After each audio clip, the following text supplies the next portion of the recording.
એક સ્ટોરી તમને કહીશ સંસ્કૃતની ગુજરાતી ભાષામાં. વિશ્વ સાહિત્યમાં જેનું ગૌરવવંતું નામ છે, આપ બધા મિત્રો શાંતિથી સાંભળજો. ગુરુજનોને પણ વિનંતી, સંસ્કૃતમાં આટલો માહોલ હોય અને જે કૃતિની આપણે ચર્ચા ન કરીએ એટલું આપણા માટે અધૂરું ગણાય. એ સંદર્ભમાં આજે મહાન કવિ કુલગુરુ કાલિદાસની અમર રચના, જેની ખ્યાતિ દેશ વિદેશના સીમાડા વટાવીને બહાર ગઈ હોય એવું સંસ્કૃતનું અમર નાટક અભિજ્ઞાન શાકુંતલ તમને ડીપમાં તો ઘણું કદાચ ના જઈ શકું સમયના અભાવે, પણ સમજાવવા માટેની કોશિશ કરીશ કે કાલિદાસ કેમ અમર છે અને કાલિદાસનું આ નાટક જગતના શ્રેષ્ઠ 3 નાટકો કહી શકાય. એ 3 નાટકો જગતના દરેક ભાષાના કહી શકાય એવા 3 નાટકોમાં જેનું નામ છે એવું નાટક છે અભિજ્ઞાન શાકુંતલ. કે કાલિદાસ લગભગ ઉજ્જૈનના વતની છે. મેં કીધું તમને આધારે એટલે ઉજ્જૈન ઉપરના વધારે પ્રેમના કારણે એ આપણે કાલિદાસ વિશેને જાણીએ છીએ. હવે આપણે અભિજ્ઞાન શાકુંતલની વાત કરીએ તો સમજો, બહુ મજા આવશે. કાલિદાસ માત્ર પ્રેમની કથામાં રજૂ નથી કરતો, પણ ભારતીય સંસ્કૃતિ શું છે,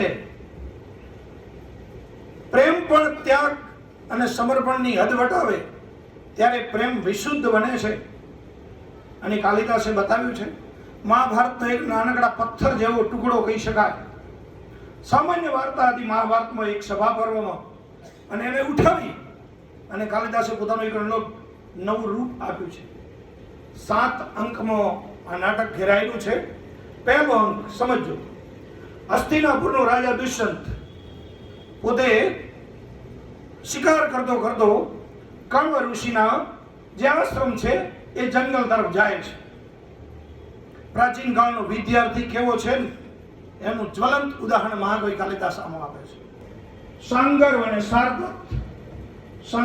શાર્દૂલ એ બે નાનકડા બે ઋષિકુમારો છે. બે જ્યાં ભણે છે અને રાજાનો રથ શિકાર કરવા માટે હદમાં પ્રવેશે છે. તમે આશ્રમના હરણોને હણી શકો નહીં. હસ્તિનાપુરના સમ્રાટને ભારતનો એક કાળનો નાનકડો વિદ્યાર્થી મોઢા મોઢ કહી શકતો હતો. મિત્રો, આ એ વખતની ગુરુકુળની તાકાત હતી અને રાજાએ સ્વીકાર્યું. ફરી આશ્રમમાં રથ આગળ ચાલ્યો. ફરી પેલે 2 જણે કીધું, મહારાજ ઠેરો, આ તમારો હસ્તિનાપુર નથી, તમારો રથ અહીંયા અટકાવો અને ચાલતા પગપાળા જાઓ.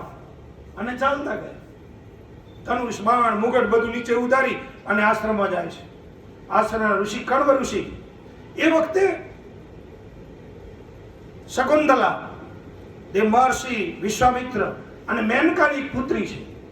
ઘણા ડીપમાં હું જવા માટે ટ્રાય કરું, પણ સમય ઓછો છે એટલે આપણે એમાં ડીપમાં જતા નથી. પણ શકુંતલા મહર્ષિ વિશ્વામિત્ર અને મેનકા અપ્સરા એની કન્યા છે. કણવ ઋષિના આશ્રમમાં પળીને મોટી થાય છે. એ શકુંતલાની 2 સખીઓ છે. અદ્ભુત પાત્ર છે. 2 સખીઓ, એક નામ અનુસૂયા અને બીજું નામ છે પ્રિયંબદા.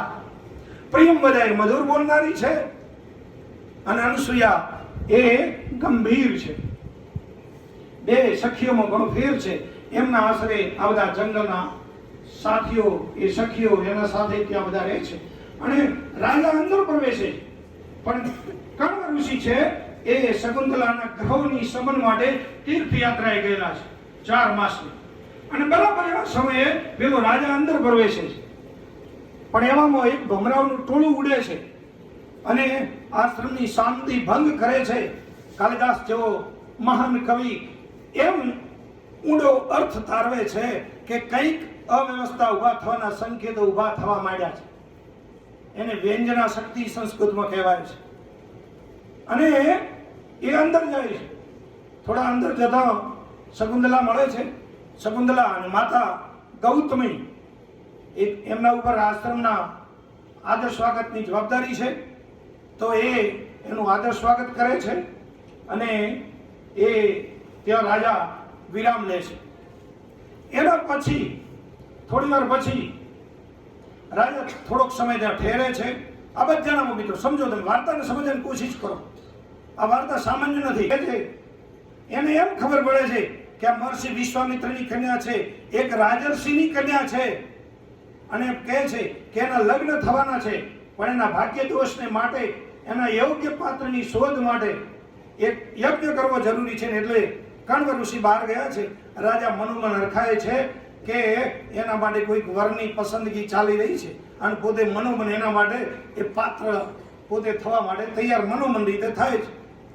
એટલી વારમાં ત્યાં રહી અને થોડોક આદર સ્વાગત કરે છે, અને બંનેનું મિલન થાય છે, મળવાનું થાય છે.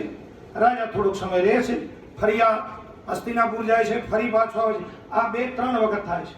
અને એમ કરતા કરતા આ શકુંતલા અને એને રાજા સાથે, દુષ્યંત સાથેના એનો પ્રેમ સંબંધ ધીમે ધીમે વધતો જાય છે. અને એના કારણે બંને એ વખતે લગ્ન થતા હતા, જેને ગાંધર્વ લગ્ન કહેવાય. એ ગાંધર્વ લગ્ન થાય છે. માતા ગૌતમી ની મુખ સંમતિ છે. આમે હસ્તિનાપુરનો રાજા છે, એના માટે યોગ્ય છે. એટલે ગૌતમી એને સંમતિ આપે છે. અનુસૂયા પ્રિયંવદા પણ એને સંમતિની મોહર મારે છે. અને રાજા થોડોક સમય રહે છે, ફરી આવે છે, ફરી જાય છે. આ રીતે આટા ફેરા કરે છે. અને બરાબર એક વખત આ 2-3 અંક સુધી આ સ્ટોરી થોડી ચાલે છે. એના પછી એક વિશ્વ સાહિત્યનો, જેને ફેમસ કહી શકાય એવો 4થો અંક ઊભો થાય છે, જેના માટે એમ કહેવાય કે કાવ્યેષુ નાટકમ રમ્યમ તત્ર રમ્યા શકુંતલા તત્રાપી શ્લોક ચતુષ્ટયમ. કાવ્યોમાં નાટક શકુંતલ પ્રખ્યાત છે, અને એમાં 4થો અંક ને 4થા અંકમાં 4 શ્લોક છે. હવે 4થા અંકમાં એક એવી ઘટના બને છે જે સંસ્કૃત સાહિત્યની અજોડ ઘટના છે, જે મહાકવિ કાલિદાસની પોતાની છે. દુષ્યંત હસ્તિનાપુર છે, શકુંતલા આશ્રમમાં છે, કણવ ઋષિ બહાર ગયેલા છે, ગૌતમી, અનસૂયા, પ્રિયંવદા છે, અને એવામાં મહાન ક્રોધી ઋષિ દુર્વાસા ઋષિ પધારે છે.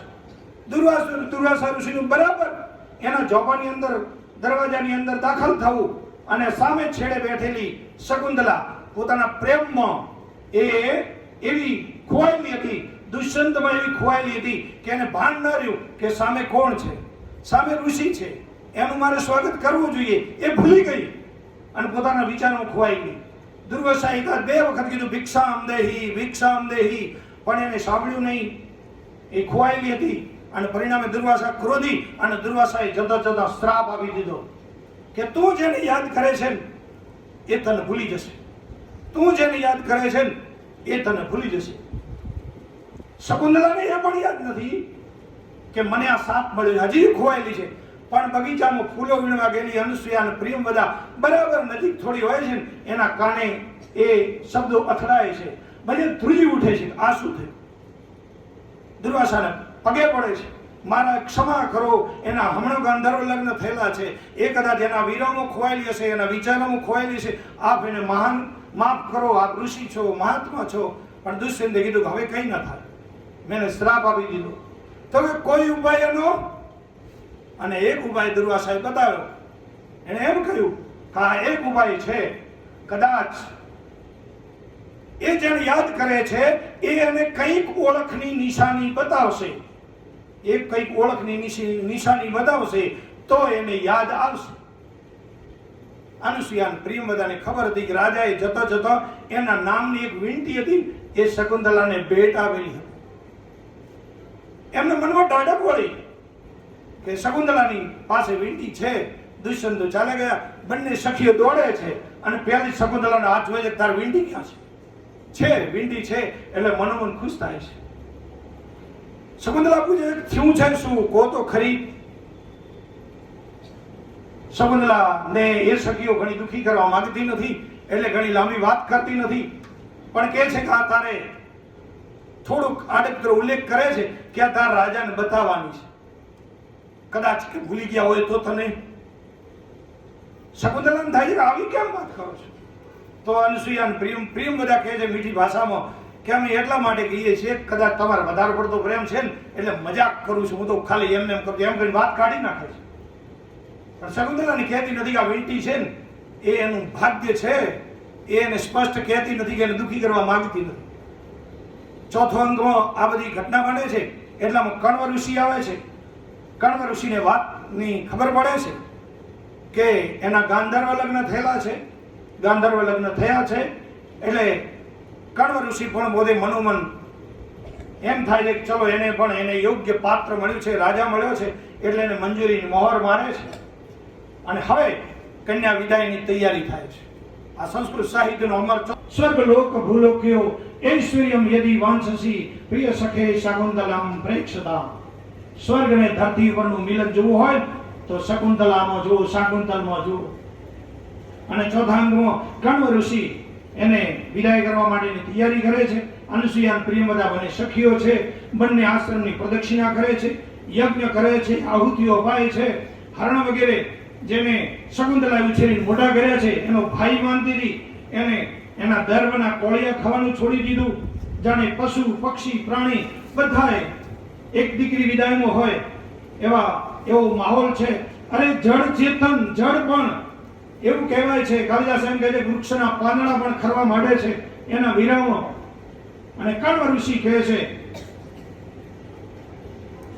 કે આશ્રમમાં રહેતા સંન્યાસીની પણ એક દીકરી વિદાય માટે આવી હાલત થતી હોય, જો આશ્રમમાં રહેતા માણસની, ઋષિની કન્યા વિદાય માટે આવી દશા થતી હોય તો સંન્યાસીની શું હાલત થતી હશે. અને એક કરુણ ચોથો અંગ છે, એની પ્રદક્ષિણા વગેરે કરે છે અને એને શારદત્ત અને સાંગર સાથે જવા રવાના કરે છે. પણ જતા જતા શારદત્તના કાનમાં પ્રિયંવદા કહે છે અનુસૂયાને પેલી શકુંતલાને કહેવા માટે કે શકુંતલાને કહેજો, કાનમાં જઈને હાલ નથી કહેતા, પણ પછી કહે છે કે કાનમાં જઈને કહેજો કે રાજા ઓળખવાની ના પાડે તો વીંટી બતાવે. હજી ચોખડ પૂરી કરતા નથી અને એના પરિણામે થોડોક અસમજણ પેદા થાય છે. એ બધા લઈ અને શારદા, સાંગર અને ગૌતમી પણ, ગૃહ માતા ગૌતમી પણ જાય છે. એ આગળ ચાલે છે. અનુસૂયા, પ્રિયંવદા, કણવ બધા પાછા ફરે છે આશ્રમમાં.